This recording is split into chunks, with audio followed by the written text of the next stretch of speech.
Hi, I'm Allie Anderson, and on today's episode of Sick of It, we're going to talk about a topic that's really important to chronically ill people, but also really important for their friends and family to hear as well. And that's how to handle those diagnoses and symptoms they're having, whether they're new or whether they've had them their whole life, and how to be supportive of them and treat them with respect. So usually I like to start out on a positive note, but today I'm going to dive into some of the don'ts on how to handle new diagnoses or just any kind of chronic illness that someone's living with. Now, I don't want anyone to take any of this as you're doing something wrong and you need to stop and I can't believe you, because that's not what this is at all. I just want to make people aware, loved ones, friends, of how we can better handle these situations so everyone comes out on top in the end. Okay, so the first one I want to touch on has to do with new diagnoses. And that's telling someone that, hey, you don't even have that diagnosis yet. What are you even worried about? You're fine.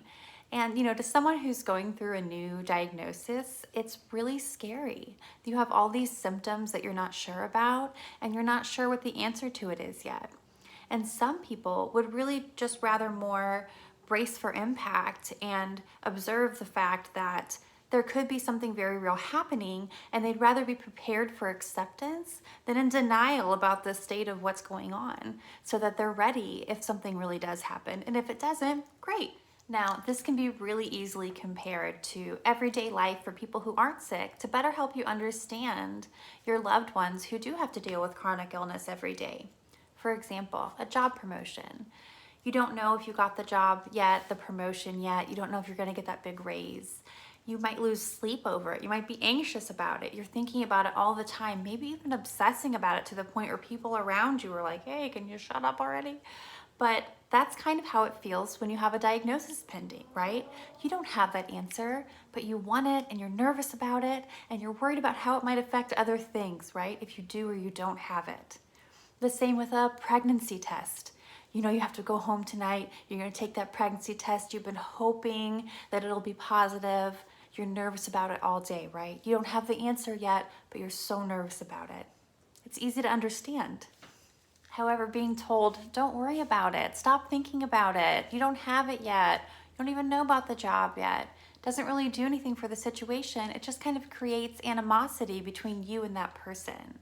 So let's cut out the animosity and just accept that it's okay to worry about something that could be happening in the future, especially if it has to do with your health or your livelihood.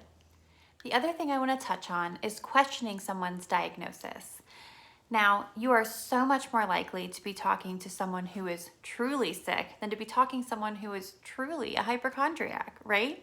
So when you question someone's diagnosis, you're telling them, you're not a trustworthy person. You're not someone I can count on. I don't even believe what you're saying to me right now. And that's something that feels very low to those people, and it kind of diminishes how they're allowed to feel about their own disability.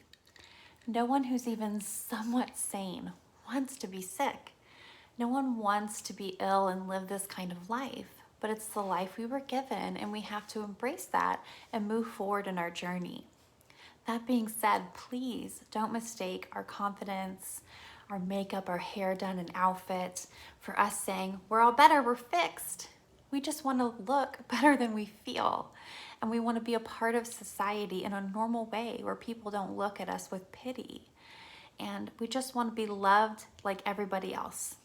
So please, it may be a little harder to take care of us sometimes, but most of the time we can do it for ourselves.